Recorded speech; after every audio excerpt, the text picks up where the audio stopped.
¿Están todos por ahí? Somos bastantes, 32. Acá estamos, vamos a empezar con la tutoría. La idea es que en este encuentro hagamos un repaso breve de cuáles son algunos temas y algunos materiales preparcial. Y también vamos a ver, me dicen que no escuchan. ¿Alguien más tiene problema para escuchar? Aquí el micrófono aparece bien. Acá dice que se escucha. Gisela, en todo caso, fíjate tus parlantes. Buenísimo. Anita, Jorge, Mario, gracias por contestar. Fíjate, Gisela, tus parlantes, o cómo está conectado, así nos puedes escuchar. Bueno, ustedes ya están cancheros, veo que ya saben cómo hacer para escribir. De todos modos, les cuento a todos que para hacer alguna pregunta o alguna intervención pueden escribir en el chat. Abajo tienen una ventanita que dice chat. Y bueno, ahí abren y pueden escribir y hacer consultas y como ahora contar, como Sabri y Paloma, que están escuchando bien.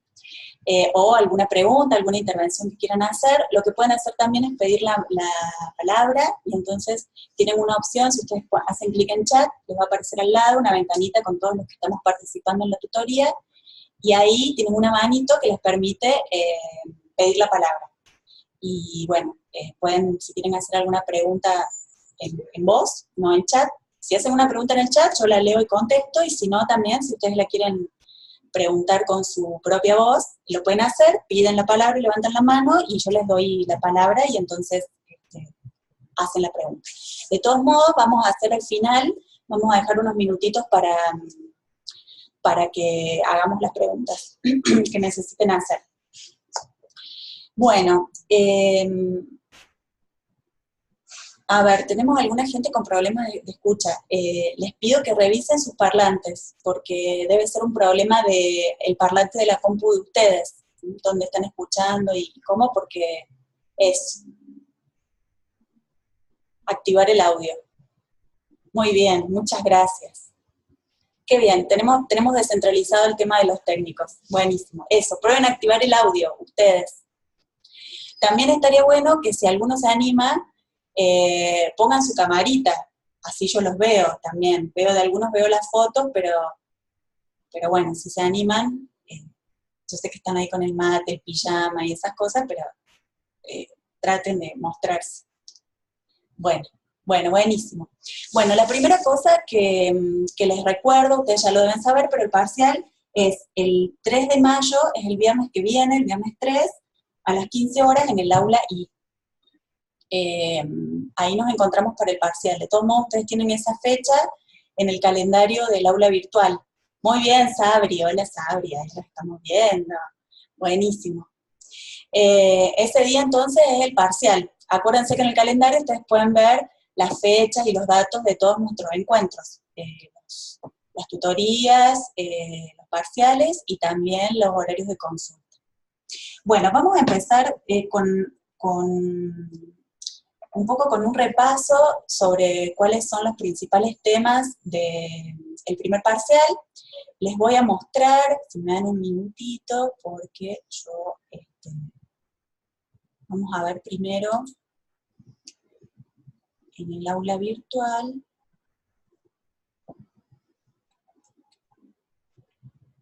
A ver. Voy a compartir el aula. Compartir la pantalla. Muy bien. Acá estamos viendo el aula virtual, que ustedes ya conocen, y ustedes acá en esta pestaña, material de estudios, tienen una presentación en donde tienen los ejes, y si hacen clic en cada eje, ahí tienen la ventana con los materiales que están incluidos para cada uno de los ejes. Entonces, vamos a hacer un repasito en esta presentación, que ustedes pueden consultar cuando quieran, de cuáles son los materiales que están incluidos en el parcial. En el eje 1, el material, la bibliografía que se evalúa es, en primer lugar, el recorrido del eje, que ese es fundamental para todos los ejes. Ustedes saben que Los materiales que ponemos en el aula son básicos para estudiar, ahí tienen el recorrido del eje, y dentro del recorrido del eje tienen la visión estándar, tienen la parada W, que es el texto de Wallerstein con la visión crítica sobre la modernidad, así que ese material del aula es básico para el parcial. Después tienen la guía de estudio, que es el material de estudio básico. De ese material tienen de la unidad 1 los puntos 1, 2 y 5. Después, los otros 3 textos, que son anexos, digamos, que están en la bibliografía impresa, que ustedes compren en el box de apuntes, o que descargaron del link que compartió Karina, que es el texto de Liliana Pereira, La modernidad según la mirada tradicional, el texto de Nicolás Casullo, La modernidad como autorreflexión, y el texto de Wallerstein, el de Impensar las ciencias sociales. Ese sería el material básico de este primer eje para el parcial. Y del eje 2, lo que está, digamos, si ustedes hacen clic en el eje 2, ahí tienen el material de todo el eje 2, que es el recorrido del aula, los puntos que van de la guía de estudio, y estos 2 textos, el de Mardones y el de Klimovsky, que son los textos de la bibliografía. Pero para el parcial, fíjense, ustedes tienen ahí esa crucecita rosa que indica qué es lo que se evalúa en el primer parcial. En el primer parcial no se evalúa todo el eje 2, sino solamente la primera parte, que son los problemas epistemológicos. Entonces, lo que está incluido, la bibliografía que está incluida en el parcial es toda la del eje 1, completa, y del eje 2 solamente la primera parte correspondiente a los problemas epistemológicos, que serían estos dos materiales, o sea, el recorrido del eje en el aula virtual, y de la guía de la unidad 2, los puntos 1 y 2. ¿Sí?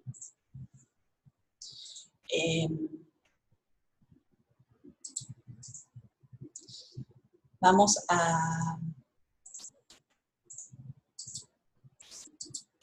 a ir a la presentación.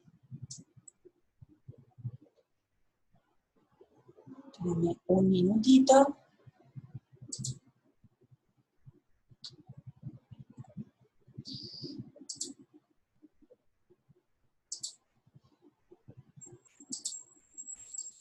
Aquí estamos.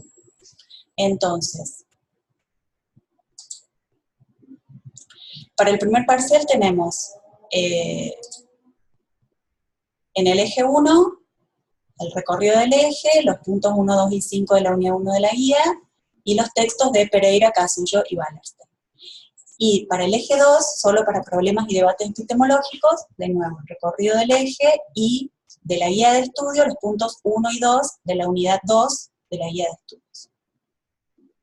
Muy bien, esos serían entonces los materiales. ¿Cuáles son los temas del primer parcial? Vamos a hacer un recorrido, un paso breve por algunos de los temas que son los que se van a evaluar en el parcial. En el eje 1 tenemos un gran tema, que es el tema de la modernidad y el surgimiento de las ciencias sociales, que es todo el recorrido que hicimos con los materiales y también con la primera actividad, para tratar de pensar, primero, cómo surgen las ciencias sociales, y segundo, por qué surgen en el momento que surgen. No es casual que las ciencias sociales hayan surgido en ese momento histórico, que es el momento histórico de la modernidad. Entonces, lo que tratamos de hacer en este eje es hacernos esas preguntas sobre, bueno, ¿por qué las ciencias sociales surgieron así como surgieron? ¿Por qué surgieron en ese momento histórico? ¿Qué tiene que ver ese momento histórico con el surgimiento de la modernidad? Y entonces, lo que tenemos que preguntarnos es qué pasó en ese momento y en qué consistía la modernidad, qué consistía esa era moderna que fue nueva, que fue implicó una ruptura muy fuerte respecto de lo que venía pasando a nivel social en la Edad Media y anteriormente. Lo que nosotros vimos ahí es que tenemos dos grandes modos de entender ese proceso de la modernidad, que son la visión estándar y la visión crítica, que es también lo que trabajamos en la primera unidad, en la primera actividad. Eh, por un lado hay una visión que puntualiza determinados acontecimientos históricos para explicar, por un lado, qué es la modernidad, y por otro lado, para explicar el surgimiento de las ciencias sociales. Entonces, la visión estándar lo que plantea es que hubo un periodo histórico en donde sucedieron una serie de hechos que tienen que ver con la revolución científica, con la revolución industrial, la revolución francesa, la consolidación de ciertas disciplinas científicas, como la física, como la medicina, la consolidación de las universidades, la reforma protestante, en fin, una serie de acontecimientos, un devenir, una serie de evolución de momentos históricos que hicieron que, bueno, la conclusión de todo ese proceso fuera la necesidad de un nuevo tipo de conocimiento sobre la sociedad que fue posible gracias al surgimiento de las ciencias sociales. En el marco de una revolución fundamental que fue poner en primer plano a la razón humana como la responsable del progreso y la que en última instancia da las explicaciones de por qué suceden todas las cosas.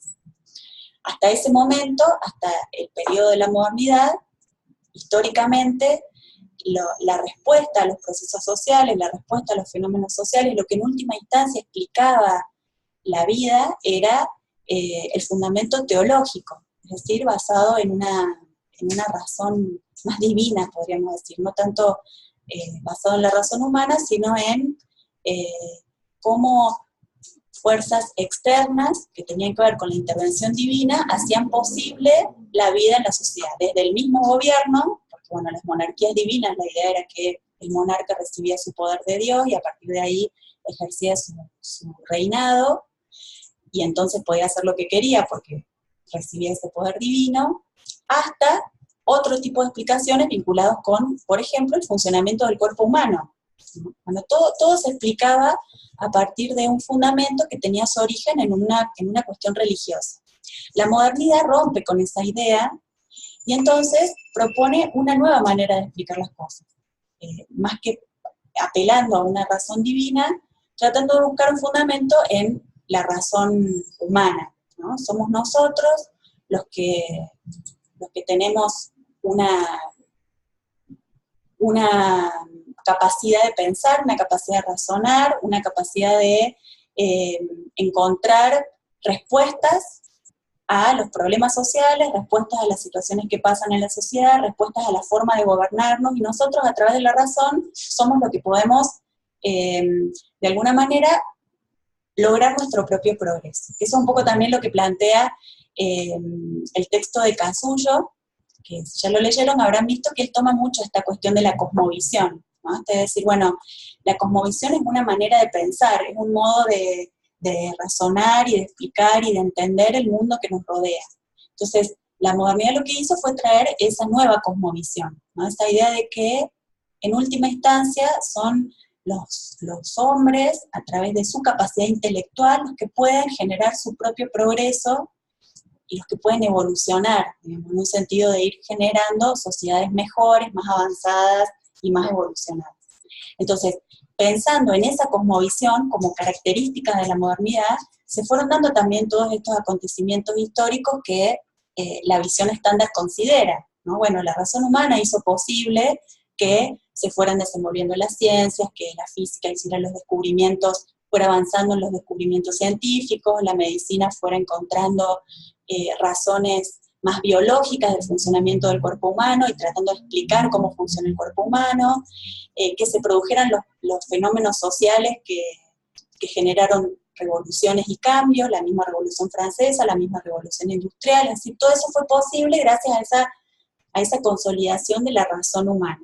Y entonces, bueno, si tenemos que explicar desde esta visión por qué surgen las ciencias sociales, diríamos, bueno, surgen porque tienen toda esta historia, tienen todo este contexto de evolución del pensamiento que, para explicar la realidad social, produce un nuevo tipo de conocimiento que es el conocimiento de las ciencias sociales. Hasta ese momento no había ninguna disciplina científica que se dedicara a explicar la sociedad, porque, bueno, hasta ese momento estaba la filosofía, pero la filosofía es otro tipo de conocimiento, no es un conocimiento científico, pero no había una ciencia que pudiera dar respuesta a los problemas sociales. Entonces, por eso, desde esta perspectiva, surgen las ciencias sociales. Y en otro extremo, podríamos decir así, hay otra visión y hay otra mirada de por qué surgen las ciencias sociales y por qué sucede en la modernidad, que es la perspectiva crítica, de la cual nosotros vemos el texto de Wallerstein. Esta perspectiva también considera a la modernidad, o trata de explicar a la modernidad y al surgimiento de las ciencias sociales a partir de la historia. Es decir, las dos visiones son visiones que se centran en mirar históricamente cómo surge la modernidad y cómo surgen las ciencias sociales, pero ponen el foco en hechos distintos.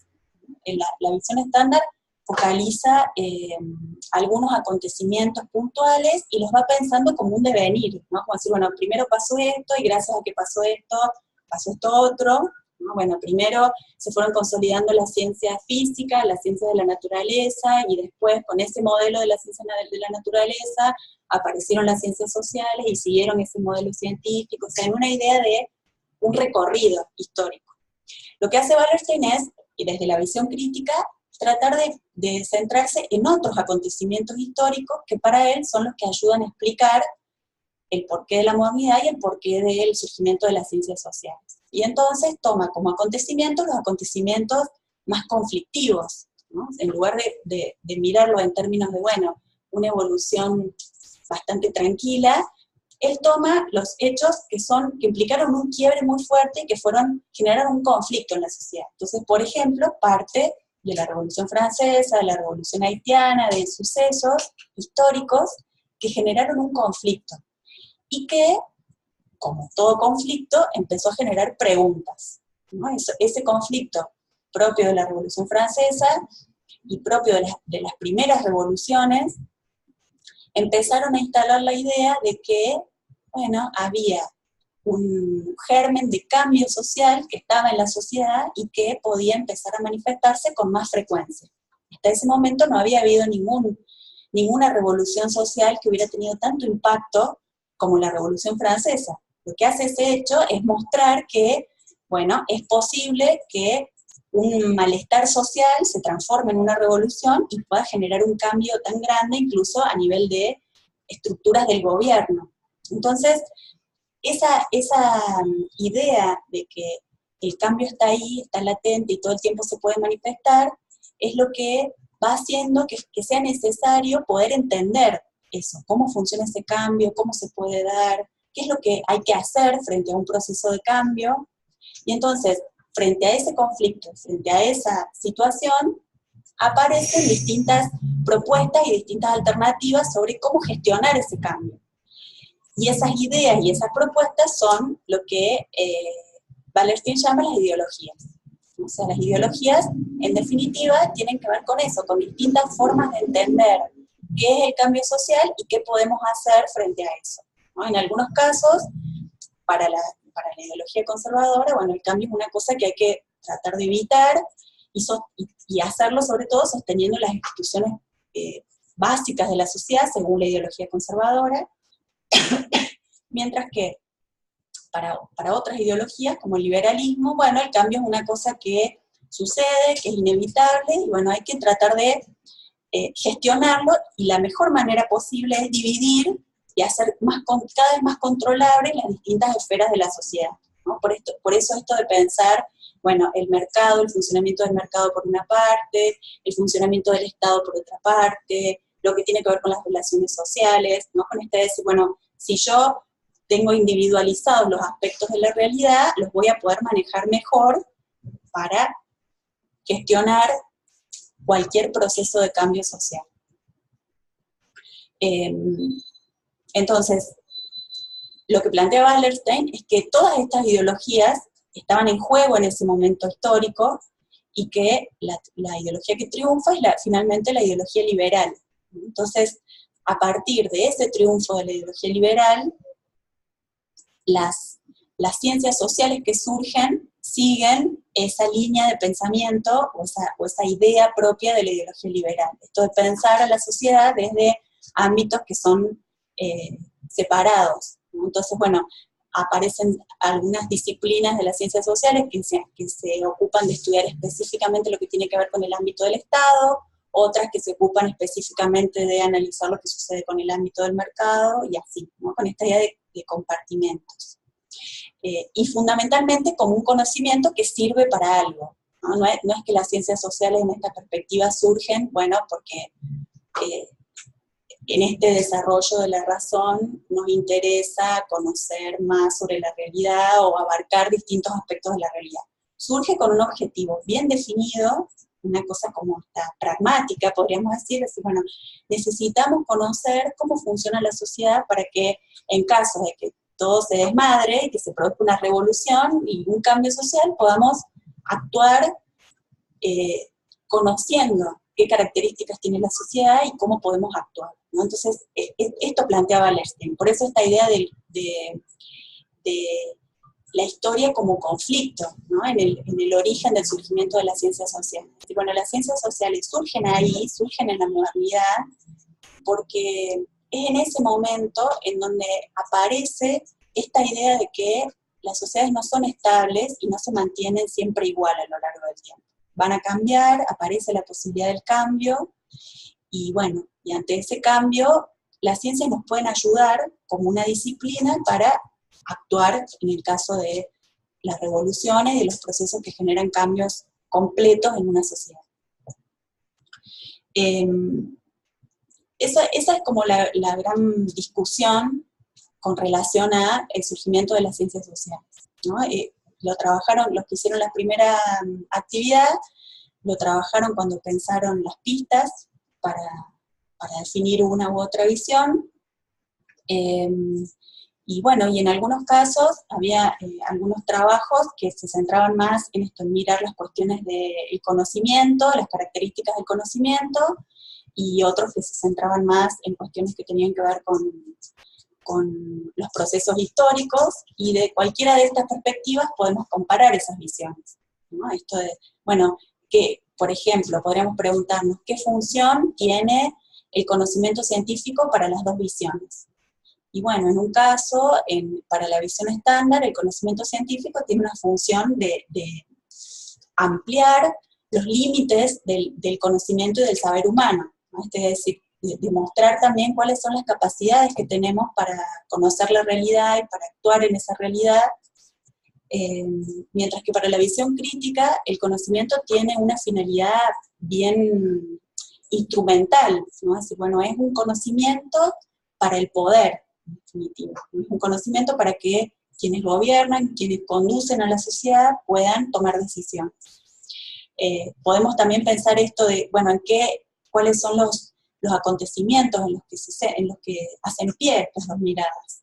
Bueno, como yo les decía antes, la visión estándar son como acontecimientos que se van entrelazando entre sí y que no implican grandes conflictos en la sociedad, más allá de la transformación que implicó la modernidad, mientras que la visión crítica sí toma como los acontecimientos así más críticos en términos de conflicto y de cambio social, y entonces a partir de ahí busca una explicación, justamente a partir del conflicto, ¿no? de la evolución natural de la sociedad. Bueno, y esto también de la cuestión de la mirada crítica que plantea Wallerstein, ¿no? Que en cierta forma es esto, como tratar de encontrar un poco esto que él plantea cuando habla de el repensar y el impensar. Bueno, la mirada crítica tiene que ver con esa idea del impensar, ¿no? Como de, bueno, hacer estas preguntas que son más profundas y que van al origen de las cosas, en definitiva, ¿no? No solamente pensar el surgimiento de las ciencias sociales como un hecho histórico más y preocuparnos por saber, bueno, cuándo surgieron, cuáles fueron las disciplinas que surgieron, sin hacernos ninguna pregunta, sino tratar de preguntarnos los fundamentos mismos del surgimiento de esas ciencias, ¿no? Y pensar es preguntarnos el por qué. Bueno, ¿por qué surgen las ciencias sociales? ¿Por qué surgen en ese momento? ¿Por qué no habían aparecido hasta la modernidad? ¿Por qué primero aparecieron las naturales y recién después aparecieron las sociales? ¿Qué tiene que ver los procesos que inauguran la modernidad con el surgimiento de esas ciencias, ¿no? La mirada crítica, la visión crítica, tiene que ver con esas preguntas, ¿no? Con no quedarnos conformes por ahí con decir que surgieron y saber solamente en qué momento histórico lo hicieron. Bueno, esto es básicamente lo que yo quería recuperar, por lo menos de ese primer eje, y por lo menos también, bueno, quedarnos con estas ideas que son para nosotros las centrales de ese eje. A ver, acá veo preguntas del chat. Esta es una pregunta del parcial. No, el eje 3 no se evalúa en este primer parcial, solamente se evalúa todo el eje 1 completo, y del eje 2, los puntos 1 y 2 de la guía de estudio de la unidad 2. Del texto de Wallerstein, los puntos más relevantes, esto que les planteaba recién. No se enrosquen tanto con la primera parte, donde él hace toda la derivación de la historia en sí, sino más esta cuestión de, bueno, identificar el papel de las ideologías, esto que les decía recién, bueno, como visiones del mundo y del cambio, que se trataban de definir qué hacer frente a ese proceso de cambio. Las ideologías son importantes, identificar cuáles son las instituciones, entre ellas las ideologías, y cuál es el rol que tienen, esta relación entre las instituciones y el cambio, ¿no? ¿Qué relación tienen las ideologías con el cambio social? ¿Qué relación tienen las ciencias sociales con el cambio social? Eso es importante de Wallerstein. Lo del sistema mundo sí es importante. ¿Por qué? Porque el sistema mundo en realidad es un concepto que toma Wallerstein, porque él está pensando en la influencia que tiene el capitalismo en la conformación del mundo a partir de la modernidad. Porque el hecho, desde esta perspectiva de Wallerstein, que inaugura la modernidad, es también fundamentalmente el capitalismo como una forma de producción, pero también como un mecanismo ordenador de la sociedad, ¿no? Como algo que establece ciertas pautas de relación entre las personas, y entonces en ese marco del capitalismo es donde surgen estos conflictos. Acuérdense que también los procesos revolucionarios tienen que ver con el imperialismo, con las relaciones entre los países de Europa que empezaban a producir y tenían su oportunidad de vender en las colonias. Entonces, todos los procesos revolucionarios también están enmarcados en esa idea del capitalismo, ¿no? Y también esta cuestión del disciplinamiento, o sea, la idea de que las ciencias sociales sean un conocimiento para controlar el cambio, era importante porque también el sistema capitalista requiere una sociedad medianamente ordenada para funcionar, ¿no? Y para asegurarse la perpetuación de esa lógica de producción y de inserción en el mercado, sobre todo.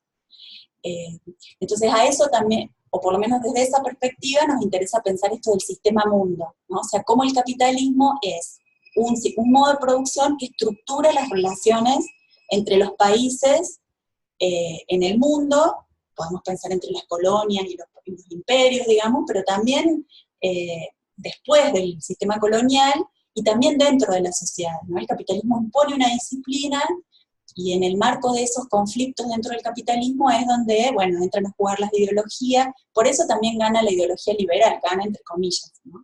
Bueno, ¿por qué? Porque, bueno, también en cierta forma el liberalismo es la ideología más congruente o más cercana con el capitalismo, ¿no? Esta idea de, bueno, no intervención del Estado, ¿no? Como dejar librado más a rescatar la cuestión de las libertades individuales. Entonces, bueno, en ese sentido también la ideología liberal es la que triunfa porque es la más congruente con el capitalismo. La modalidad parcial la vamos a ver al final, ¿sí? Para que no nos centremos ahora tan en cuestiones operativas. Les pregunto si tienen alguna duda conceptual sobre el primer eje, sobre estas cosas que estuvimos hablando, no sé, en la comparación de las visiones, si hay alguna cosa que no entendieron, que les parece que vale la pena volver a charlar, volver a plantear. Si alguien quiere puede levantar la mano o puede escribir en el chat.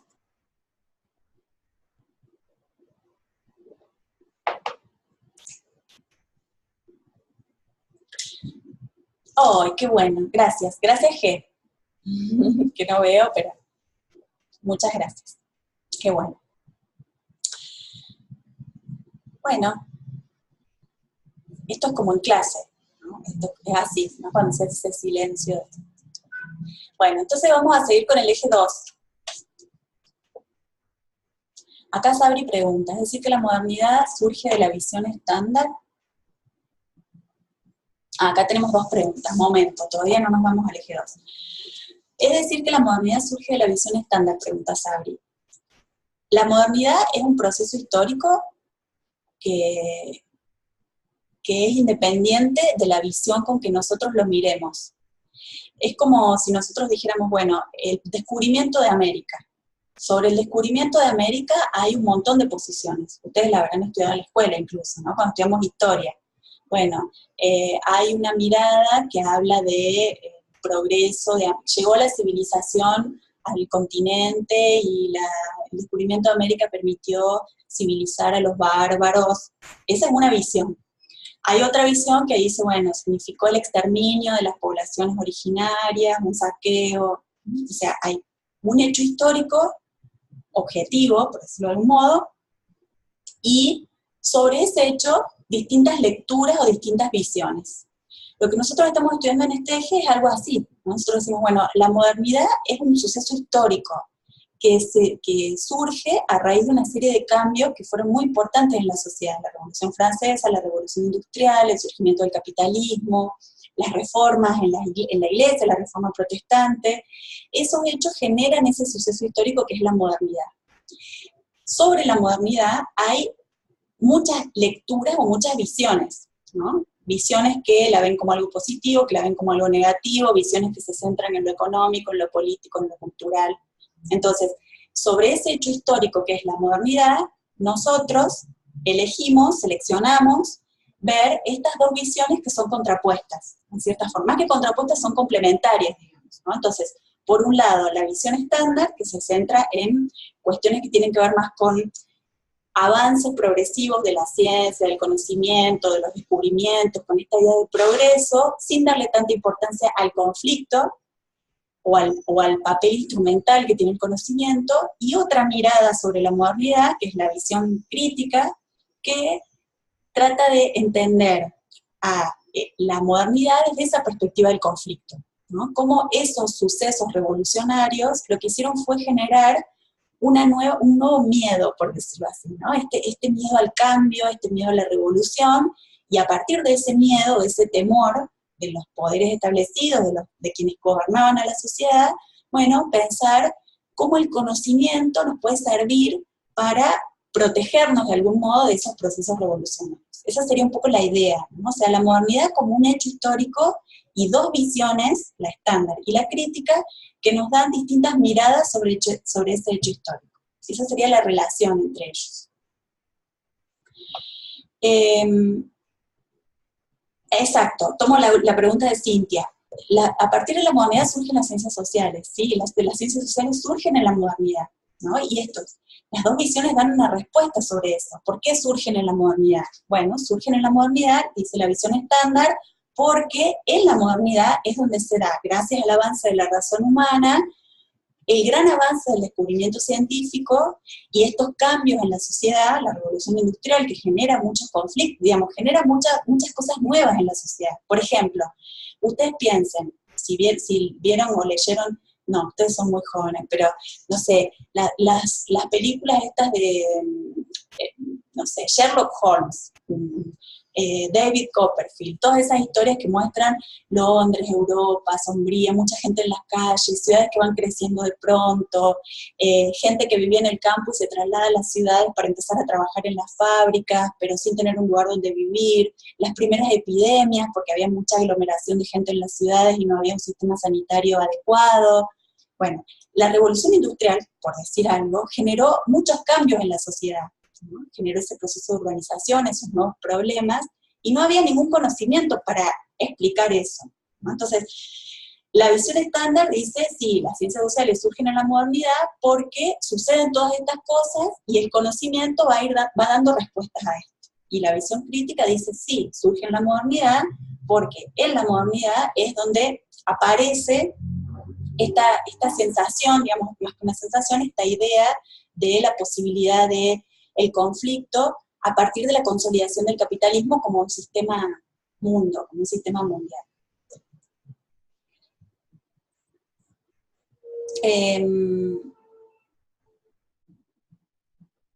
Cintia dice, la visión estándar pone foco en la razón humana y la crítica en el quiebre de la sociedad a través de las revoluciones y en las ideologías.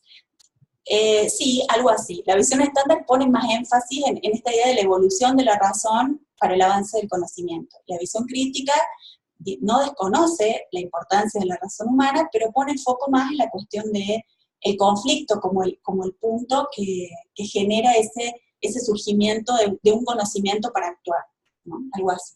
Y quiero volver a la pregunta de MX Spell, que dice, pregunta sobre el texto de Casullo, sobre lo que las perspectivas críticas estaban atravesadas por el movimiento romántico que nació en Inglaterra y en Alemania. Bueno, sobre esta idea del romanticismo, yo diría que del texto de Casullo a eso particularmente no le den tanta importancia, por lo menos para este parcial. Ese tema de la cuestión de esto que él plantea sobre el racionalismo y el romanticismo, como estos dos polos distintos, opuestos, digamos, lo vamos a retomar en cierta forma lo vamos a poder retomar cuando veamos el tema de racionalidad en el eje 3. Por ahora no lo vamos a tocar, ¿no? Pero lo vamos a retomar ahí en ese momento, como esta idea también, de nuevo, como dos miradas, como dos visiones distintas para entender un proceso social. Pero por ahora yo diría que con esa cuestión del romanticismo no se preocupen, no se enrollen, porque no es puntual para esto. El positivismo, acá preguntan, ¿el texto de Liliana Pereira está cargado en el aula? El texto de Liliana Pereira no está cargado en el aula, está en la bibliografía en papel adicional que ustedes tienen. Habla de la modernidad según la mirada tradicional, sí, nosotros les proponemos que lo miren como un texto que ayuda a acercarse a la visión estándar, y lo que ella hace ahí es plantear una definición de la modernidad y también como ir hilando de algún modo esos hechos políticos, esos hechos sociales, políticos, científicos, ¿no? Ella de algún modo va haciendo como las conexiones, yo diría, entre lo que aparece en la guía de estudio, que es como más segmentado, ¿no? Y les va diciendo, bueno, en el iluminismo tal cosa, les puntea los hechos. Lo que hace el texto de Pereira es eso que está segmentado quizás en la guía de estudio, ella lo va relacionando y lo va desarrollando. Así que está bueno que lo vean y les va a ayudar para estudiar en ese sentido, porque es como más fluida la relación entre los periodos históricos. Y el positivismo, acá Cintia pregunta si el positivismo es una ideología dominante en la visión estándar. El positivismo es más que una ideología, es un paradigma, o desde la visión estándar se entiende como un paradigma científico que sí es dominante a partir de esa mirada sobre el conocimiento científico. ¿Por qué? Porque las ciencias sociales cuando surgen siguiendo el modelo o el patrón de las ciencias que eran dominantes en ese momento, que eran las ciencias naturales. Y el modelo de las ciencias naturales es un método positivista. Entonces, los primeros paradigmas de las ciencias sociales son paradigmas que toman esa misma idea del positivismo, ¿no? Un poco esta cuestión de la objetividad del conocimiento científico, la cuestión de la experimentación, de la prueba empírica dentro de la investigación, de pensar las explicaciones sociales como causa-efecto, igual que en las ciencias de la naturaleza. Entonces, sí, el positivismo es el paradigma dominante, pero para la visión estándar no usaríamos la palabra ideología, sino paradigma. Bueno, buenísimas las preguntas. Está bueno que se saquen esas dudas que tienen, que por ahí no las pueden consultar de otro modo, y si lo venían estudiando así, lo pueden resolver. Bueno, pasamos entonces al eje 2. Les cuento algunas cosas, no nos quedan muchos minutos, pero vamos a puntear.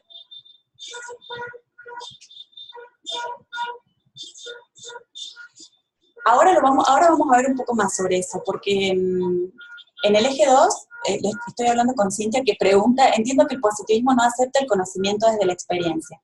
Ahora pasamos al eje 2 y vamos a hablar un poco sobre eso, porque el eje 2 justamente tiene que ver con estas cuestiones de los paradigmas en la ciencia, cuáles son los enfoques desde los cuales podemos analizar la realidad a partir de las ciencias sociales.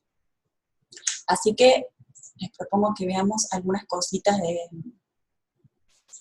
del eje 2. En el eje 2, el eje 2 propone, así como en el eje 1, nuestra principal pregunta, nuestra principal preocupación era decir, bueno, ¿cuándo surgen las ciencias sociales? ¿Por qué surgen en la modernidad? ¿Y qué tiene que ver la modernidad con ese surgimiento de las ciencias sociales? En el eje 2, la pregunta que nos hacemos es, ¿cuáles son ¿por qué las ciencias sociales son una ciencia, en definitiva? ¿Por qué podemos considerar que las ciencias sociales son una ciencia? ¿En dónde radica la cientificidad de las ciencias sociales? Entonces, en este eje, lo que trabajamos es la epistemología de las ciencias sociales. Y la epistemología es una disciplina, es una rama de la filosofía, no es una ciencia, sino que es una rama como de un conocimiento más especulativo, no empírico, que se pregunta justamente sobre eso, sobre cuáles son los criterios para decir que un conocimiento es científico o no. Nosotros usamos mucho en la vida cotidiana algunos criterios para creer en algo, ¿no? Y bueno, muchas veces valoramos mucho más algo que decimos que es científico, algo que no es científico, ¿no? Bueno, porque ese conocimiento que consideramos que es científico está avalado por ciertos procedimientos, ciertas pautas que nos garantizan de algún modo que un conocimiento es ciencia. Entonces la epistemología se ocupa de eso, de establecer cuáles son los criterios para definir cuándo vamos a considerar un conocimiento como científico o no. Entonces, ¿por qué podemos pensar a las ciencias sociales como una ciencia? Y para respondernos a esa pregunta, tenemos tres problemas. No es tan fácil resolver a esa pregunta porque las ciencias sociales, desde que surgieron, tuvieron que enfrentar varios problemas y varias discusiones para demostrar que son una ciencia. Porque, bueno, como surgen después de las ciencias naturales, después de la física, muchas veces fueron acusadas de, bueno, no ser lo suficientemente científicas. Entonces, hay tres problemas epistemológicos que a nosotros nos interesa trabajar con ustedes para tratar de establecer esta cuestión de la cientificidad de las ciencias sociales. Ahora volvemos al aula, un minutito, nos vamos al eje 2, porque ahí me gustaría que usemos, ya que ustedes también lo van a tener para estudiar, la parada E. Ahí ustedes van a encontrar una presentación que resume, debería estar acá.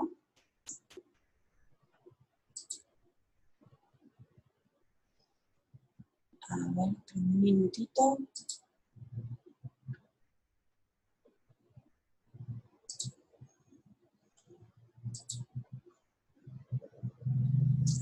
Ahí está cargando. Una presentación que resume cuáles son los tres problemas epistemológicos que nosotros trabajamos. El primer problema epistemológico es el problema de la unidad epistémica de la ciencia. Es decir, esta pregunta o este problema lo que plantea es si hay un solo modelo de ciencia, un solo tipo de conocimiento para ser científico, o si hay distintas maneras de pensar la cientificidad de un conocimiento. Es decir, que no todos tienen que reunir las mismas características para hacer ciencia. Esa es como una discusión que se planteó desde los comienzos de las ciencias sociales, porque la idea principal era que las ciencias sociales tenían, para ser científicas y para hacer ciencia, tenían que parecerse, seguir los métodos de las ciencias naturales. Caso positivismo, ¿no? Entonces, la única manera de hacer ciencia era seguir esos métodos y esos procedimientos propios de las ciencias naturales. Esa es una respuesta a ese problema, que es el de la unicidad, ¿no? Entonces, hubo algunos que dijeron, solamente hay una manera de entender la ciencia y es el modelo de las ciencias naturales.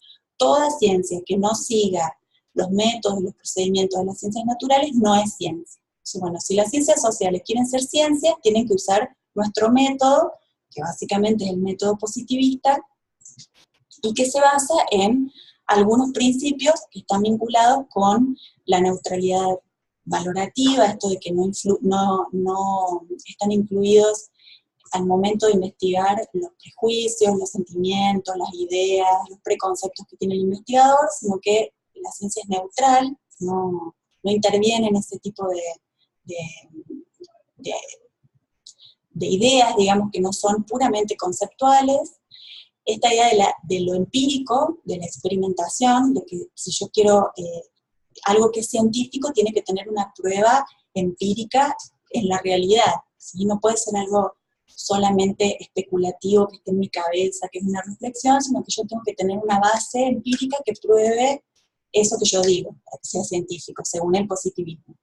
O esta cuestión de buscar la relación causa-efecto. Bueno, si yo quiero explicar algo científicamente, tengo que encontrar esa relación, ese vínculo entre un efecto y su causa. A la idea de una ley, ¿no? Bueno, si pasa esto, si yo estoy criando una plantita y la riego todos los días, la planta va a crecer 20 centímetros en un mes. Bueno, ese es el modelo de las ciencias naturales. Desde esta idea de la unicidad de la ciencia, si las ciencias sociales quieren ser ciencia, tienen que hacer eso, ¿no? Tienen que establecer una ley para decir que si sucede tal cosa, hay un efecto. En cambio, otra respuesta a ese problema fue la que se dio desde otro paradigma, que fue el interpretativismo. ¿No? Es decir, bueno, las ciencias sociales no pueden usar el mismo método de las ciencias naturales porque las ciencias sociales no trabajan con plantitas, ni con planetas, ni con cosas físicas, inanimadas, como en el caso de los planetas, sino con seres vivos, con seres humanos, con personas que no responden a una lógica causa-efecto. Yo no puedo predecir con una ley de causa-efecto el comportamiento de las personas. Es muy difícil cumplir con esas prerrogativas que tiene el positivismo, porque las ciencias sociales trabajan con un objeto de estudio que es distinto y que es cambiante, y entonces son especiales y tienen otro modelo de cientificidad, en donde, bueno, los preconceptos, las emociones del investigador sí o sí están en juego, que se pueden explicitar, que se pueden poner de manifiesto, pero que es imposible negarlas o hacer de cuenta que no van a influir. No es posible encontrar explicaciones causa-efecto, sino que lo que harían las ciencias sociales sería comprender o interpretar cuáles son los significados que las personas dan a lo que hacen, a sus decisiones, a sus acciones, ¿no? Comprender el comportamiento social más que explicarlo con una ley. Y entonces, el planteo es que habría más una pluralidad epistémica, o sea, distintas formas de hacer ciencia y no una unidad epistémica. Entonces, este primer problema epistemológico resumiría un poco esas dos miradas, ¿no? Es decir, bueno, el primer problema dice, ¿hay unidad epistémica de la ciencia? ¿Hay una sola forma de hacer ciencia? El positivismo va a decir, sí, hay unidad epistémica de la ciencia. hay una sola manera de conocer científicamente, y esa manera es la del método positivista, objetividad, el establecimiento de leyes, la prueba empírica, etc. Y el interpretativismo va a decir, no, no hay unidad epistémica de las ciencias sociales tienen un modo distinto de conocer científicamente al de las ciencias naturales, y las ciencias sociales se ocupan más de comprender, interpretar y dar sentido y buscar cuáles son las motivaciones de los comportamientos, más que causas o razones causales. Sí, el interpretativismo está relacionado con esa idea de que uno construye el mundo y su significado. El interpretativismo va a decir eso, es decir, bueno, nosotros no actuamos en la sociedad respondiendo a una ley natural, o a una ley que dice que vamos a hacer tal cosa. Nosotros actuamos de distintas maneras porque damos distintos significados a las cosas. Piensen ustedes simplemente, ejemplo, elecciones, ¿no? El positivismo trataría de predecir, bueno, si pasa tal cosa, si las personas pertenecen a tal clase social, o si un gobierno tiene tal y tal característica, la gente va a votar así o así. Bueno, no, en realidad nosotros al momento de votar, bueno, el interpretativismo diría, bueno, nosotros al momento de votar entran en juego un montón de cosas que no pueden predecir exactamente cómo vamos a votar, porque entra nuestra afectividad, entra la tradición, nuestra familia, cómo votaba, qué partido pertenecía, no sé, ¿no? Como hay muchas motivaciones que tienen que ver con el significado que le damos a ese acto y que bueno, van a definir en cierto punto cuál va a ser nuestro comportamiento. Entonces sí, el interpretativismo tiene que ver básicamente con los significados, mientras que el positivismo tiene que ver más con las relaciones causales y con las explicaciones de ese tipo. El segundo problema epistemológico es el de las relaciones entre las condiciones de producción y las teorías científicas. Este segundo problema epistemológico tiene que ver básicamente con la cuestión de la objetividad del conocimiento. Esto sí, si es posible que exista un conocimiento objetivo en el sentido de que sea neutral, o sea, no influya para nada ni los valores, ni las ideas, ni los preconceptos que tienen los investigadores al momento de investigar la realidad social. Tiene que ver entonces con esa relación entre el investigador y el objeto de estudio. Acá hay 3 respuestas, ustedes van a ver en el texto también, que también plantean distintas razones y distintas posibilidades con relación a eso. Entonces va a haber una posición que va a decir que sí, digamos que sí en el sentido de que el investigador no se involucra con su objeto de estudio y que las relaciones, digamos, el momento del conocimiento científico está completamente separado de las condiciones de producción, ¿no? Que esos dos momentos son distintos y que no se influyen mutuamente. Va a haber otra posición que va a decir que la subjetividad del investigador va a influir, pero solamente en un momento que es el momento de pensar el tema de investigación, ¿no? Como al inicio de la investigación, cuando uno está ahí pensando, bueno, ¿cuál sería el tema que me interesaría investigar? Bueno, ahí sí puede ser que haya determinada influencia, pero no al momento de efectivamente hacer la investigación. Y va a haber otra posición que va a plantear que en realidad no hay ninguna posibilidad de que el conocimiento científico sea independiente de las condiciones de producción, que siempre las condiciones de producción atraviesan lo que se conoce, lo que se investiga, cómo se investiga, cuáles son los temas que tienen mayor interés o tienen mayores fondos, por ejemplo, para ser investigados, y cuáles son los temas que no interesan tanto desde el punto de vista del conocimiento científico. O sea, siempre hay una relación entre ese contexto y el modo y cómo se decide hacer una investigación o qué investigar, en definitiva. Entonces ahí tenemos como esas tres miradas y 3 opciones que plantean estas alternativas respecto a la objetividad del conocimiento, ¿no? Uno diría, bueno, si tuviéramos que pensar al positivismo y al interpretativismo en estas 3 respuestas, digamos, bueno, el positivismo está más cerca de la primera respuesta, ¿no? Es decir, las condiciones de producción no influyen para nada en el conocimiento científico. El conocimiento es neutral, es objetivo, y se puede aislar respecto de su contexto, y de la subjetividad del investigador, y de todo lo extra que puede intervenir. Mientras que el interpretativismo se acercaría más a la tercera respuesta, ¿no? Es decir, bueno, es muy difícil, o casi imposible, que el contexto no influya. Eso no quiere decir que sea menos científico, simplemente quiere decir que, bueno, cuando uno trata de conocer científicamente, o cuando uno trata de investigar, simplemente tiene que explicitarlo, ¿no? Es decir, bueno, yo investigo desde este lugar, reconociendo que tengo esta posición, que este tema me interesa por esto y por esto. O sea, me interesa más investigar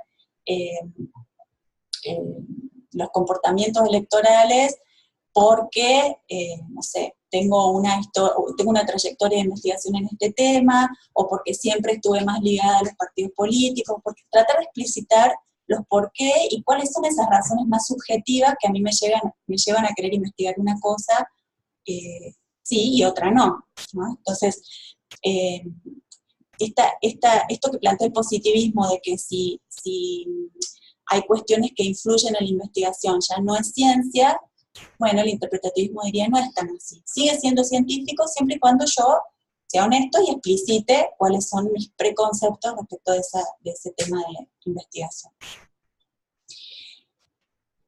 Y el tercer problema es el problema del punto de partida para el análisis de lo social, porque uno puede tratar de entender la realidad tomando distintos puntos de partida. Yo puedo tratar de explicar a partir de la estructura o a partir del individuo. ¿Qué quiere decir esto? Volviendo a lo que yo les decía antes sobre el comportamiento electoral.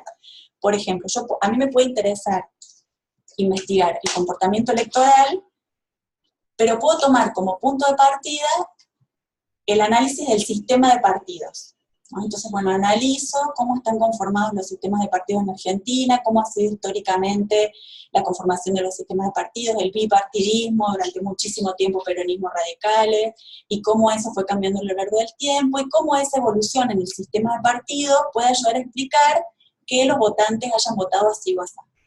Entonces, ahí, ¿cuál es el punto de partida que yo tomo? Tomo un punto de partida estructural. No miro tanto a las personas particulares, sino que tomo un punto de partida que es el sistema de los partidos. Y a partir de ahí miro qué partido ganó, qué partido perdió, y más o menos cómo les fue. Entonces, ahí estoy tomando un punto de vista general, estructural. Ahora, yo podría interesarme por conocer el comportamiento electoral a partir de los comportamientos individuales. Entonces, no voy a mirar tanto el sistema de partidos, sino que voy a tratar de interpretar o conocer las razones por las cuales la gente votó históricamente a el partido X, ¿no? Entonces, bueno, voy a tratar de interesarme por qué la gente vota eso, cuál es el significado que le da a votar a ese partido, cuáles son los motivos por los cuales vota ese partido. Entonces ahí estoy tomando un punto de partida de mi interés, que es individual, que parte del individuo y de por qué vota así o vota así. Entonces, esos dos extremos sería lo que se plantea en este tercer problema epistemológico. ¿Cuál es mi foco? ¿Cuál es mi punto de partida? ¿Me interesa la estructura o me interesa a partir del individuo? Y esa es la relación entre el holismo. Entonces, si yo parto de la estructura y me interesa esa mirada, entonces tomo una perspectiva holista para investigar. Si yo tengo más interés por el individuo y su comportamiento, y parto de ahí para explicar, tomo una perspectiva individualista, ¿no? Y esos son como los dos extremos dentro de este tercer problema. Pero retomando, estos son tres problemas epistemológicos que son problemas que tienen las ciencias sociales. Todas las ciencias sociales tienen problemas en el sentido de que se les cuestiona su cientificidad porque no responden al modelo de las ciencias naturales, que es lo que plantea el primer problema, porque las ciencias sociales están muy influidas por la subjetividad del investigador y por las condiciones, por las relaciones que tienen con las personas con las que investigan, que es el segundo problema, o porque toman un punto de partida excesivamente individual, ¿no? En lugar de mirar la estructura, ¿no? Que podría ser el tercer problema. Que en realidad las ciencias sociales se pueden parar de cualquiera de estas perspectivas. Las ciencias sociales pueden pararse desde el individuo o se pueden parar desde la estructura, pueden adoptar un paradigma positivista o un paradigma interpretativista, pero estas son las discusiones, ¿no? Estos tres problemas en realidad lo que hacen es presentar discusiones sobre las ciencias sociales. No son respuestas definitivas ni respuestas cerradas, ni quiere decir que las ciencias sociales sean interpretativistas solamente, ¿no? Sino que, bueno, esa es la discusión. Bueno, ¿cuánto que hablé? Son las 6. ¿Tienen preguntas sobre este segundo eje, sobre esta cuestión de los problemas? El planteo de estos tres problemas, G dice, deberíamos ver ambas cosas, lo general y lo individual. Sí, se ven ambas, la idea es ver ambas cosas. El tema es, o lo que se pregunta en este tercer problema es, ¿cuál es el punto de partida? ¿Dónde voy a poner el foco? Por supuesto que yo, si a mí me interesa ver el comportamiento individual, igual voy a tener que tener en cuenta, bueno, la conformación del sistema de partidos, cómo es, cómo se conformó, de todos modos lo tengo que ver porque aislado no voy a poder entender tampoco. Pero el énfasis es, al momento de investigar o de querer conocer, ¿por dónde voy a empezar? ¿En dónde voy a poner el foco? Es eso, es como una cuestión de énfasis, más que nada. No es un recorte, sino que es en dónde pongo el énfasis, en lo general o en lo particular. Les estaba diciendo, mientras ustedes piensan si tienen alguna otra pregunta, que en el parcial, acuérdense que entra el planteo de estos tres problemas, no todo el desarrollo de positivismo, interpretativismo, todo eso, porque eso lo vamos a ver después del parcial. En realidad ya lo estamos viendo, digamos, como desarrollo de tema en el aula, pero no se evalúa en este parcial. En este parcial lo que se evalúa es eso, saber cuáles son los tres problemas y cuáles son las tres discusiones, ¿no?, fundamentales que plantean esos problemas. Un poco esto que yo les decía recién. Bueno, Cintia dice que le gustaría repasar un poco lo de unidad epistémica. La unidad epistémica quiere decir conocimiento, ¿no?, forma de conocer.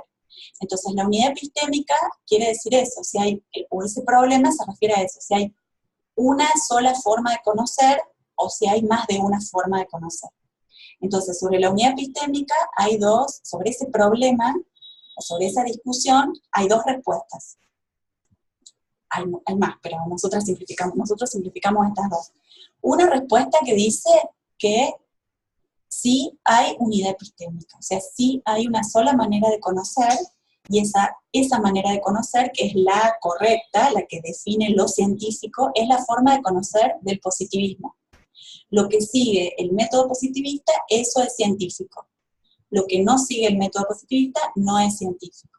Entonces, esa corriente dice que hay unidad epistémica, hay una sola manera de conocer.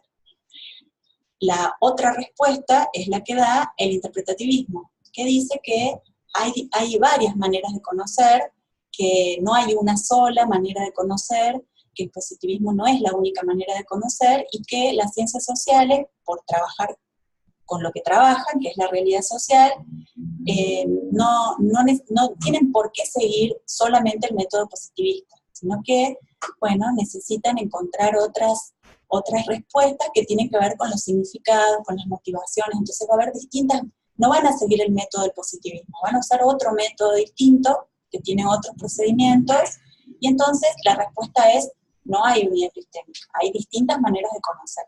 Esa es un poco la idea.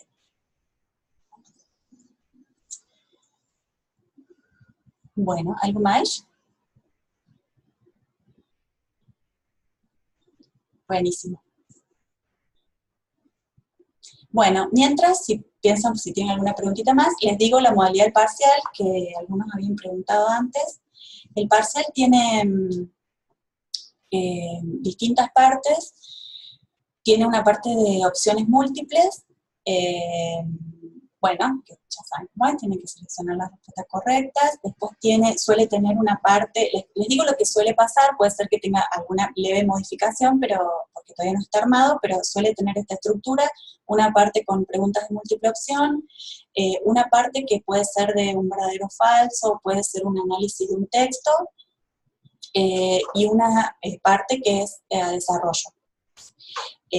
así que tienen como distintas modalidades en función de, bueno, lo que por ahí les resulte más fácil a cada uno, ¿no? Por ahí para algunos es mejor la múltiple opción o el desarrollo, bueno, van a tener todos distintas opciones para hacerlo. Pero en general esas tres son la estructura que suele tener el parcial.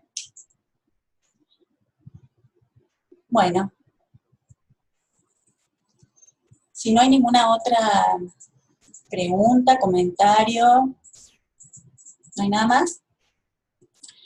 Bueno, nos despedimos entonces. La tutoría va a quedar grabada y luego se va a subir no inmediatamente, sino que la semana que viene probablemente se suba al aula, así que también va a estar disponible por si quieren volver a ver alguna cosa, recordar algo, o compartirla con los compañeros, va a estar ahí para que todos la puedan consultar.